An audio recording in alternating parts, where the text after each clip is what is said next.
What's up, everybody? I'm Blessed and Free. Welcome back to another episode of DOC TV.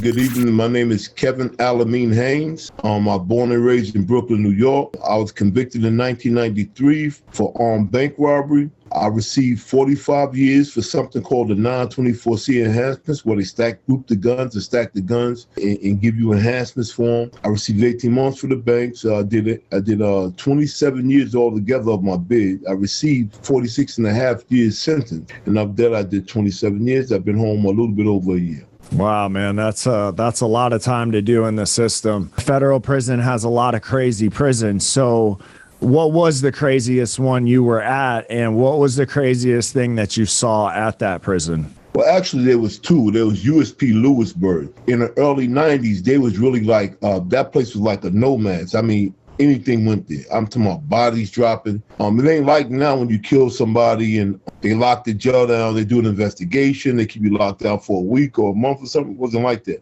The body dropped the day, they mop up the blood, they get the body up, mop up the blood, and open the jail right back up. It's business is normal. In Lewisburg, though, in the early 90s, you had a lot of going on. So it'd be nothing for you to be in the shower and hear a guy getting right next to you. It was much different. Now that place was like crazy. But one thing I would give about those type of environment is that usually, if you're not into nothing, you can survive. If you're not really into the gay, that homosexuality activity, you're minding your business, you're not gambling. One thing about a real violent jail, a lot of people don't like being at them, but I spent most of my time up there. I enjoy being at them because one thing about it is the tough guys is going to run up the tough guys. The gamblers going to be with the gamblers. The guys that's into homosexuality is going to be into homosexuality. The righteous guys is going to be with the righteous guys, and everybody going to know their place. A lot of times when stuff kicks off is when someone step out of their place. And then, they violate the convict code, basically, and then they get dealt with. Right. Well, in Florida, man, booty bandits are crazy. So I can't even imagine you're talking about all the homosexuality stuff going on, but we're not talking about normal gay people. When booty bandits are predators, and then the time you're talking was a time where the predator-prey convict life was in effect. So what were some of the crazy things you saw, like with finesse and all that type of stuff? Well, like I said, it was nothing like for you to be in the shower and sometimes you might hear a guy yelling and you get your ass up out of the shower, or just tell a guy, you're gonna be my bitch, and they jump him and put him in the room, and you just get out the way. You don't stand there and watch. I mean, you get the hell out the way. You had to be in shape. You had to stand up and fight for yours. God forbid you have an iota of femininity. Yeah. Back in them days, you couldn't walk around with your pants hanging down like how these kids do now. When I just left the feds, the kids started sagging. But back in the day, I remember when the Muslims had a meeting in the library, and the imam at that time, Shakur, he told the booty bandits to leave the new kids that's coming in alone, and that, stop trying to pull their pants down, this, that, other thing.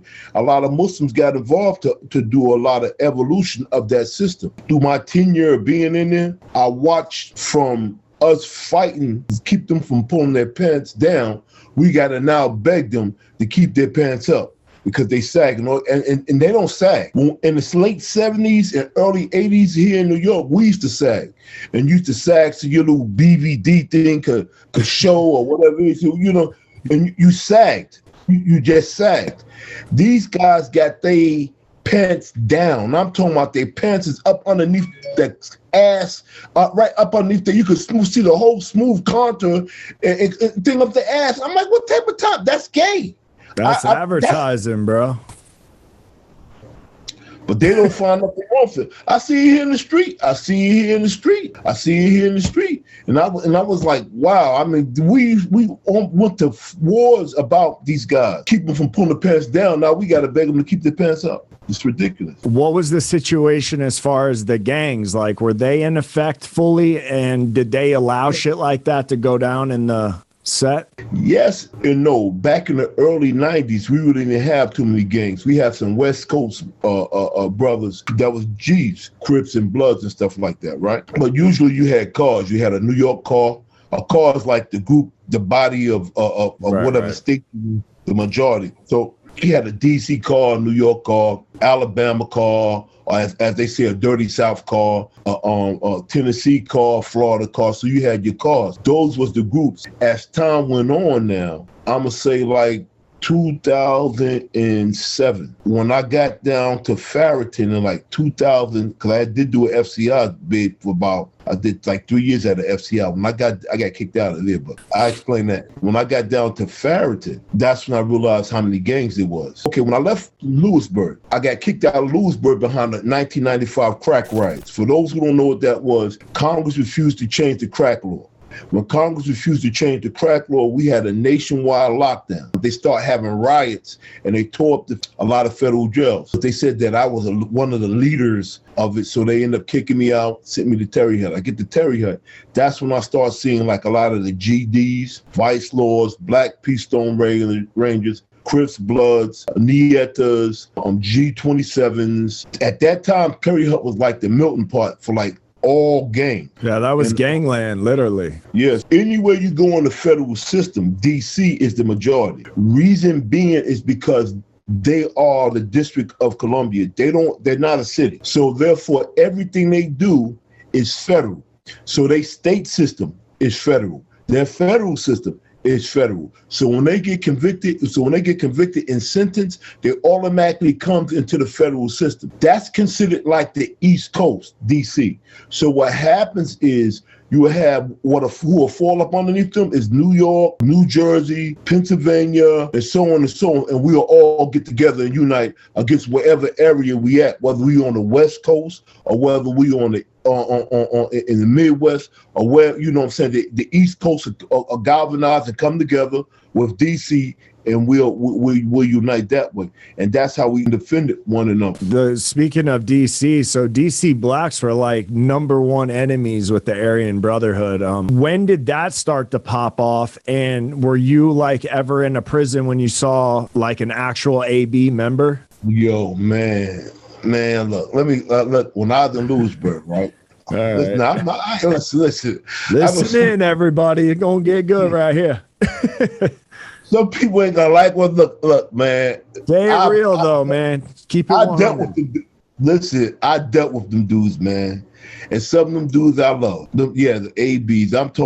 You talking about die hard, man. I mean, if they with you, they with you. I mean, a lot of stuff we did, we was going up against the administration, and that was something that we all had in common. But I'm talking about, man, if you going up against the administration, whether COs, the warden or whatever, you ain't got to turn your back and see where them guys at. I'm talking about they with you. But anyway, slavery did something to my people. Most of the staff that's in these prisons is white. And a lot of these people, man, will kill me, my own people, before they will go up against their own oppressor, who subsequently is white. And they're scared to death of doing anything to them, even if the people wronged them first. So therefore, a lot of times, a lot of times the only ones that's going to stand with you, if they see you really trying to stand up against them, is the skinheads, the ABs, in those type of groups. Yeah. In those type of groups. I've been there and done that. If you ever interview anybody,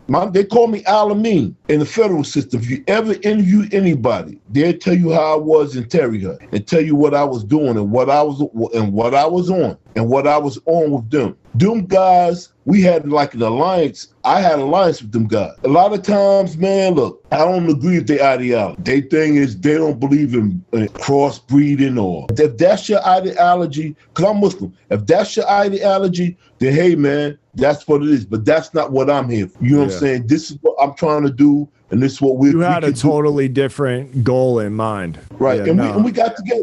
We got along just fine. It was me and them, a few other gentlemen from our community at the time, because I am Muslim. And we turned the jail around. And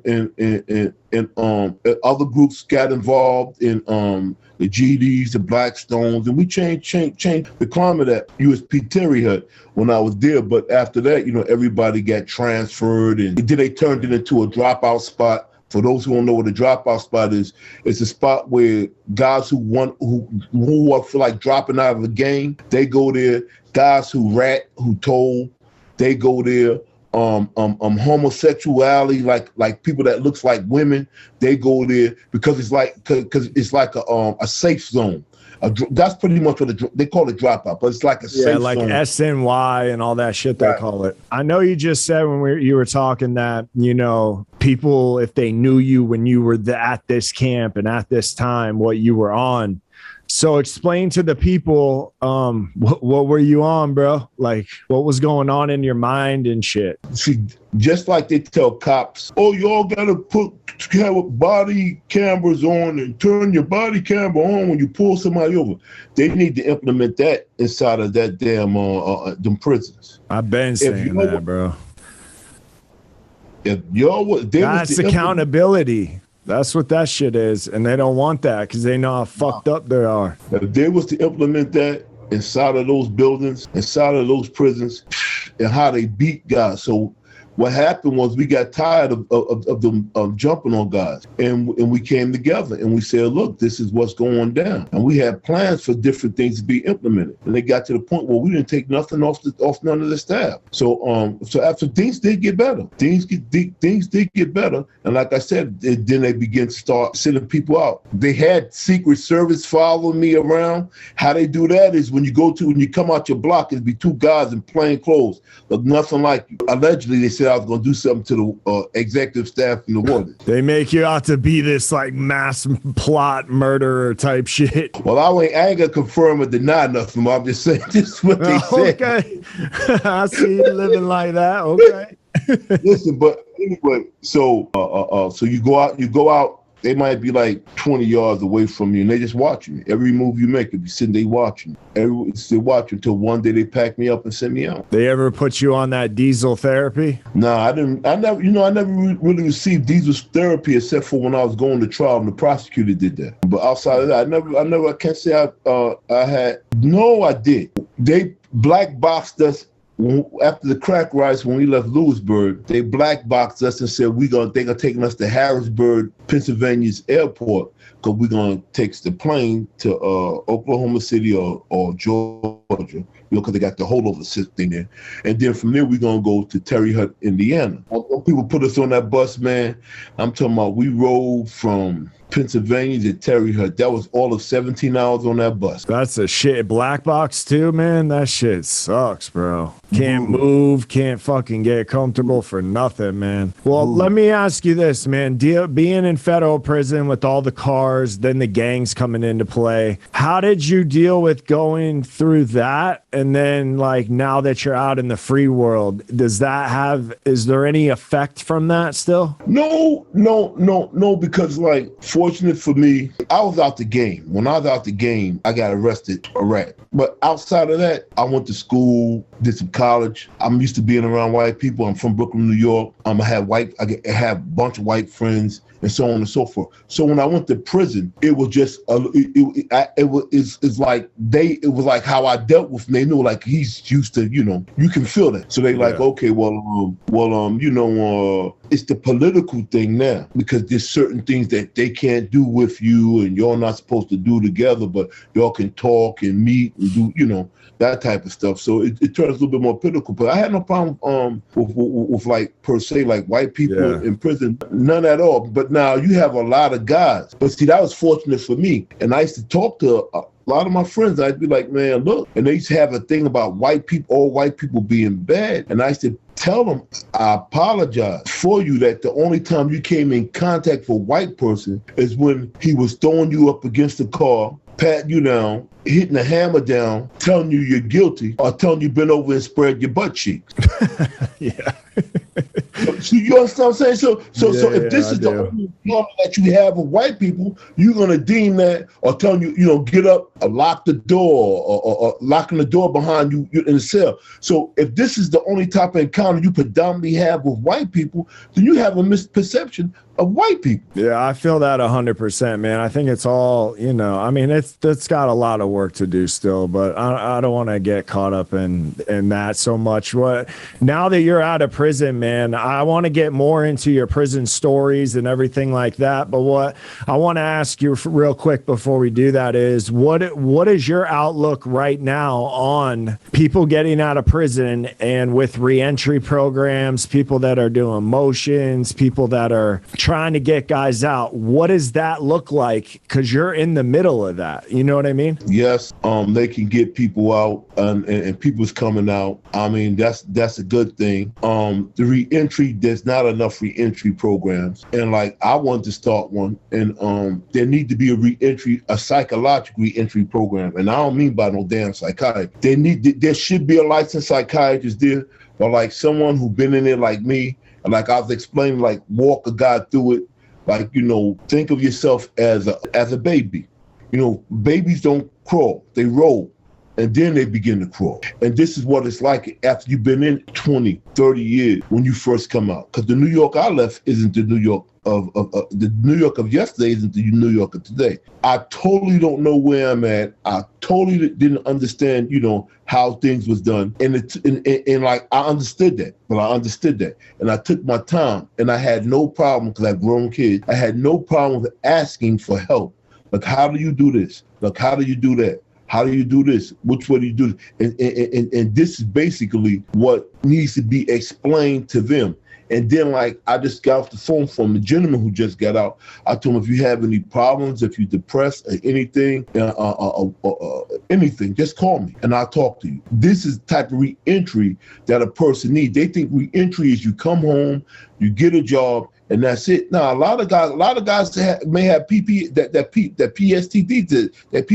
PTSD, you know. PS, yeah. Yeah, you know how many people I've seen get killed in the feds? Especially when I got the poll out, you know how many officers I done seen got stabbed, how many people I done seen got killed, how much death I done seen all throughout my federal. I'm talking about right there, right in front of you. Gang fights, people getting their throats slit, cops jumping on people, killing people. You know how much of that stuff I've seen? It may have not affected me the way it affect another person, but when they come home, they bring all that with them. So that's what they need to be a reentry, a real reentry, a bunch of reentry actually help these guys, especially with housing and different things, because they say they'll help you, but you got to go out and get it yourself. If you've been going 20 or 30 years, a lot of your people is dead. Well, listen, if you guys are tuning in for the first time, this is the kind of stuff I talk about on this channel: prison, jail, crime, corruption. And with that is DOC TV, and we're out.